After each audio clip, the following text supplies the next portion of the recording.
আসসালামু আলাইকুম। আজকে আমি পাঁচমিশালি টক বানাবো। এই জন্য এখানে আমি কাঁচা কলা, আম, শসা, টমেটো নিয়েছি। এগুলো আমি এক এক করে সব ছিলে নিব। এই গরমে দুপুরবেলা এরকম যদি টক বানিয়ে খেতে পারেন তাহলে খেয়েও শান্তি পাবেন আর শরীর স্বাস্থ্যের জন্য অনেক ভালো হবে। সবগুলো আমার ছেলা হয়ে গেছে, এখন আমি গ্রেট করে নেব। আর বড় ছিদ্র দিয়ে আমি আমটাকে গ্রেট করে নিলাম, আর ছোট ছিদ্র দিয়ে আমি কলাটাকে গ্রেট করে নিলাম।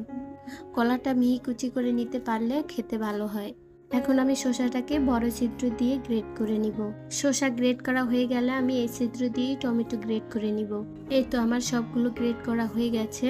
এখন আমি 2টা শুকনো মরিচ পুড়ে নিলাম, এতে ভর্তার স্বাদ আরো বেশি ভালো হবে। এখন এর ভিতরে কিছু ধনিয়া পাতা কুচি করে দিলাম, স্বাদ মতো একটু সাদা লবণ দিলাম, একটু বিট লবণ দিলাম, আর পুড়ে রাখা সেই মরিচগুলো দিয়ে দিলাম, আর দিলাম 1 চামচ তেঁতুল। এখন আমি সবগুলো একত্রে ভালোভাবে মেখে নিব। ভর্তাটা আমার অনেক